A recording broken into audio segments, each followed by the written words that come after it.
ఇప్పుడు మీరు చేంజ్ అయ్యేటప్పుడు చాలా ప్రాబ్లమ్స్ ఉంటాయి. ఐ మీన్ పేమెంట్ డబ్బులు గానివ్వండి. అవునవును. ఆ టైంలో మిమ్మల్ని ఎవరు సపోర్ట్ చేశారు? మా అత్తయ్య గారే సపోర్ట్ చేశారు. అత్తయ్య గారంటే? అంకిత నాయుడు మా ఓకే. ఓకే. గురువు. అంకిత గారా? అంకిత గారి టాపిక్ వచ్చింది కాబట్టి అడుగుతాను. అంకిత గారు మ్యారేజ్ చేసుకున్నారు. అవును. చాలా మందికి ఒక ఇన్‌స్పిరేషన్ కపుల్ లాగా ఉన్నారు ట్రాన్స్‌జెండర్స్ అందరికి. అవును. కానీ వాళ్ళు అసలు వాళ్ళని చూసిన చాలామంది ఈవిడికేందిరా బాబు ఇంత మంచోడు దొరికాడు అని కుళ్ళుకున్నోళ్ళు ఉన్నారు. హ్యాపీగా ఫీల్ అయినోళ్ళు ఉన్నారు. అవును. చాలామంది ఉన్నారు. కానీ అనుకోకుండా ఒక రోజైతే వాళ్ళిద్దరూ బ్రేక్ అయ్యి డివోర్స్ అయ్యారు. ఎందుకు? అసలు ఎవరిది తప్పు ఏంటి? అంటే ఈ విషయం వచ్చినప్పటికైతే రియల్ ఫీమేల్ మ్యారేజ్ చేసుకుంటే లైఫ్ లాంగ్ ఉంటారు అబ్బాయిలు. ఓకే. ట్రాన్స్ మాకు ఎలా ఉంటారు అనుకున్నారు మీరు? తెలుసు కదా ఆ విషయం. తెలుసు. కానీ మీరు ఒక అబ్బాయిని కానీ ప్రేమిస్తారు. మేము తెలిసి కూడా అదే తప్పు చేస్తాము. ఎందుకు? అంటే దాన్ని ఏమనాలి? బలుపనాలా? లేకపోతే ఇంకేమనాలి దాన్ని? ఇప్పుడు చూస్తున్నాం, బయట చూస్తున్నాము. ఇప్పుడు మీరే ఉన్నారు. ఒకరిని చూస్తే ఇంకొకరు వచ్చి అంటారు, లేదు ఇది అది కాదు. మేము పేరెంట్స్ దూరంగా ఉంటాము, మాకు ప్రేమ ఉండదు. వాళ్ళు వచ్చి మా ప్రేమ చూసినప్పుడు మేము ఎడిటింగ్ అయిపోతామట. ఓకే. ఇంకా వాళ్ళ మీద డిపెండ్ అయిపోయాము, నమ్మొచ్చు అనుకుని ఇంక అట్లా. టాపిక్ వచ్చింది కాబట్టి అడుగుతున్నాను. మీరు ఇంట్లో వాళ్ళ ప్రేమ దొరకదు అన్నారు. ఉమ్. ఇంట్లో వాళ్ళు మిమ్మల్ని యాక్సెప్ట్ చేస్తారు. ఆ. యాక్సెప్ట్ చేశారని చెప్పారు కదా! అప్పుడు ఇంట్లో వాళ్ళ ప్రేమ దొరకట్లేదా మీకు? యాక్సెప్ట్ చేశారు, దొరుకుతుంది. దొరుకుతుంది కదా! ఇప్పుడు మీ గురించే మాట్లాడుతున్నా, ఎవరో గురించి కాదు. మిమ్మల్ని ఇంట్లో వాళ్ళు యాక్సెప్ట్ చేశారు. ఆ. యాక్సెప్ట్ చేసినప్పుడు మీకు ఇంట్లో వాళ్ళ ప్రేమ దొరుకుతున్నప్పుడు ఇంకా బయట వాళ్ళ దగ్గరికి వెళ్ళి మీరు మోసపోవాల్సిన పరిస్థితి ఎందుకు వస్తుంది? ఇంట్లో వాళ్ళ ప్రేమ చిన్నప్పటి నుంచి దొరుకుతుంది. ఇంట్లో వాళ్ళ ప్రేమ మీరు ట్రాన్స్జెండర్ గా మారిన తర్వాత కొన్ని ఇయర్స్ వరకు దొరకదు ఇంట్లో వాళ్ళ అవును, ప్రేమ. అవును. ఇప్పుడు మీరే అన్నారు మాకు ఎవరి ప్రేమ ఉండదు, ఫ్యామిలీ మెంబర్స్ ప్రేమ ఉండదు, అది ఇది అనేసి అన్నప్పుడు మీరు మీ దగ్గరికి ఒక అబ్బాయి వచ్చి హాయ్ హలో కొంచెం ప్రేమగా మాట్లాడితే ప్రేమలో పడతారు. అవును. కానీ ఇంట్లో వాళ్ళ ప్రేమ దొరికిన తర్వాత కూడా మీరు ఒక అబ్బాయితో ఎందుకు లవ్ లో పడి మీరు మోసపోయి కొంతమంది సూసైడ్లు చేసుకుంటారు, అవును, చనిపోయిన వాళ్ళు చనిపోయిన వాళ్ళు పాపం. చాలా మంది ఉన్నారు. అవును. ఎందుకు? సపోజ్ ఇంట్లో వాళ్ళ ప్రేమ ఉంటుంది, ఇంట్లో వాళ్ళు కూడా రమ్మంటారు, వెళ్తూ ఉంటాం మేము. వీళ్ళు వచ్చేసినప్పటికి ఇంకా మాతోనే ఉంటారు, మాతోనే జర్నీ స్టార్ట్ చేస్తారు. ఓకే. అదమ్మా ఇదమ్మా అమ్మో గిమ్ము అని ఇక్కడ స్టార్ట్ చేస్తారు. ఒకేసారి మా ఫ్యామిలీ యాక్సెప్ట్ చేయలేదు, ట్రాన్స్జెండర్ అంటారు మా ఫ్యామిలీ అన్నప్పుడు వెళ్ళిపోతారు. అక్కడ ఇంకా మేము తట్టుకోలేము. ఇన్ని రోజులు ఉంటాము, జర్నీ చేస్తాము. జర్నీ చేసి అందరూ మంచి అబ్బాయితో ఉన్నావా అని కట్ట అంటుంటారు. ఆ అబ్బాయి వెళ్ళిపోయినప్పుడు ఏమైంది నన్ను అంటారు కదా, ఏమైంది అన్నప్పటికీ అది తీసుకోలేక చనిపోతున్నారు చాలామంది. సేమ్ అదే కారణం. ఓకే. ఇప్పుడు మీరు ట్రాన్స్జెండర్స్ మా ఇంట్లో ఒప్పుకోవట్లేదు మిమ్మల్ని పెళ్లి చేసుకోవడానికి అనేసి ఎప్పుడు మొత్తం మిమ్మల్ని వాడుకొని యూజ్ చేసుకున్న తర్వాత చెప్తున్నారు. ఆ మాట ముందు తెలియదా? మిమ్మల్ని అడుగుతున్నాను, ఆ మాట ముందు తెలియదా? అంటే మీరు అడగడానికి మీకు నోరు ఉంది కదా, ఉంది. మరి అడగడానికి ఏమైంది మీకు? మేము అదంటాం, ముందు మేము అన్నీ అడుగుతాము.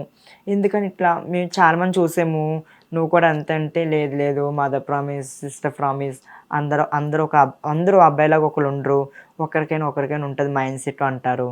కానీ లాస్ట్కి వచ్చినప్పటికీ అందరు మగవాళ్ళందరూ ఒకటి. ఓకే. ఇప్పుడు మీరు ఈ ఫీల్డ్కి వచ్చిన తర్వాత ఎప్పుడైనా స్ట్రగుల్స్ అనేవి ఫేస్ చేశారా? అంటే బయట సొసైటీలో కానివ్వండి చేశారా? అంటే ఎలాంటి స్ట్రగుల్స్ ఫేస్ చేశారు? అంటే ఇందా చెప్పాగా, ఏమన్నా బయటకు వెళ్ళినప్పుడు చిరాకు పడతాం మమ్మల్ని చూసి, చీ అంటాము.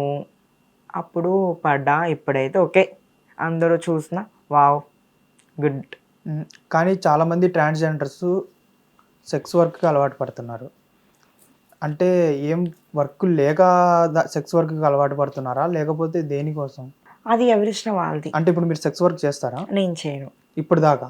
ఆహా లేదు, అసలు వెళ్ళలేదా? వెళ్ళను. అంటే మీరు అమ్మాయిగా మారిన తర్వాత మీకు కొన్ని ఫీలింగ్స్ వస్తాయి, కానీ మరి మీకు బతుకు తిరగ ఎలాగా, ఇన్కమ్ అవన్నీ ఎలాగా? ఈవెంట్స్కి వెళ్ళేదాన్ని నేను. ఏం ఈవెంట్స్కి వెళ్తూ ఉంటారు? అంటే ప్రోగ్రాలు ఉంటాయి కదా, మన డీజే ప్రోగ్రాలు ఈవెంట్స్ ప్రోగ్రామ్స్, అవి అటుకట్ వెళ్తాను. డీజే ప్రోగ్రామ్స్ అన్నారు కదా, మీరు ఈవెంట్స్కి వెళ్ళొచ్చేటప్పుడు మిమ్మల్ని ఎవరైనా అది కామన్. అలాంటి సిచ్యువేషన్ లో మీకు ఏమనిపిస్తుంటది? ఏ దేవుడా ఏంటి ఇది అని అనిపిస్తుంది. ఏ బండి దిగు రానా, బండి ఎక్కు, అలా వెళ్ళొద్దాము. లేకపోతే బండి ఎదురుగా ఆపేసి చీర కొంగు లాగుతాము, హెయిర్ లాగుతాము, అట్లా జరిగేవి. అప్పుడు బాధ అనిపించేది. అది నిజంగా నేను అమ్మాయి అయితే ఇట్లా జరుగుతుందా, ట్రాన్స్జెండర్ కాబట్టి ఇట్లా ఏర్పిస్తారు అని ఇంకా లైక్ తీసుకుని వెళ్ళిపోయేదాన్ని. అంటే బయట సొసైటీలో ఏమనుకుంటున్నారంటే ట్రాన్స్జెండర్స్ వల్లే అమ్మాయిలకి కూడా సేఫ్టీ లేకుండా పోతుంది. వాళ్ళు ఎలా పడితే అలా ఉండడం వల్లే ఇప్పుడు ఒకవేళ రోడ్డు మీద ఒక ఆడపిల్ల బస్ కోసం వెయిట్ చేసినా, లేకపోతే క్యాబ్ కోసం వెయిట్ చేసినా, ట్రాన్స్‌జెండర్స్ నిలబడుతూ ఉంటారు కదా! వీళ్ళు కూడా అదే అనుకోని నీ రేట్ ఎంత? ఇలా అడగడం జరుగుతుంది ఆడపిల్లల్ని. అంటే మీ వల్లే వాళ్ళకి బ్యాడ్ నేమ్ వస్తుందనేసి కొంతమంది అంటున్నారు కదా! దాని మీద మీ ఒపీనియన్ ఏంటిది? కుక్క ఎన్నో సార్లు మొరుగుతాయి. అన్నీ మాదంటే మేము ఎలా ఒప్పుకుంటాం చెప్పండి? ఇప్పుడు సంథింగ్ అక్కడ జరుగుతది. అది కూడా ట్రాన్స్‌జెండర్ చేశారంటే అది కూడా మాదే తప్ప? అంటే మేము సొసైటీలో చీప్‌గా అంటున్నామా? చీప్‌గా అనడం వల్ల కదండీ మా మీదేస్తున్నారు. అది ఎలా అవుతది? అదే ఈ చీప్‌నెస్ ఎందుకొస్తుంది? అంటే మీరు గూడా ఏదో ఒకటి ఓన్‌గా మీ కాళ్ళ మీద మీరు నిలబడి మీ ఓన్ బిజినెస్‌లు గానీ, లేకపోతే మీ ఓన్‌గా ఎక్కడైనా సంపాదించుకుంటా ఉంటే మీకు ఇలాంటి మాటలు రావు కదా! అదే అది అంటే మీరు బెగ్గింగ్‌కెళ్ళడమా? లేకపోతే సెక్స్ వర్క్‌కెళ్ళడమా? ఏదో ఒకటి చేయడం వల్లే మీకు ఇలాంటి నేమ్స్ వస్తున్నాయి గదా! ఇప్పుడు కొంతమంది మీరు ఈవెంట్స్‌కి వెళ్తూ ఉంటారు. ఈవెంట్స్‌కి వెళ్ళినప్పుడు నీకు ఇంత ఇస్తాను, ఇంత అమౌంట్ ఇస్తాను. ఇలాంటివి ఏమైనా ఫేస్ చేశారా? చేశా. అప్పుడు ఎలా ఉండేది మీ ఫీలింగ్ అనేది? అరే! నాకు డబ్బులొస్తున్నాయి గదా! ఎళ్దామా అనిపిచ్చేదా? లేకపోతే ఏ ఛీ! అట్లా ఉండదు. అందరూ ఒకలా ఉండరు. ఇప్పుడు ఎవరో సెక్స్ వర్క్ చేశారు. నేను సెక్స్ వర్క్ చేస్తాను ఎలా అనుకుంటున్నావు నువ్వు?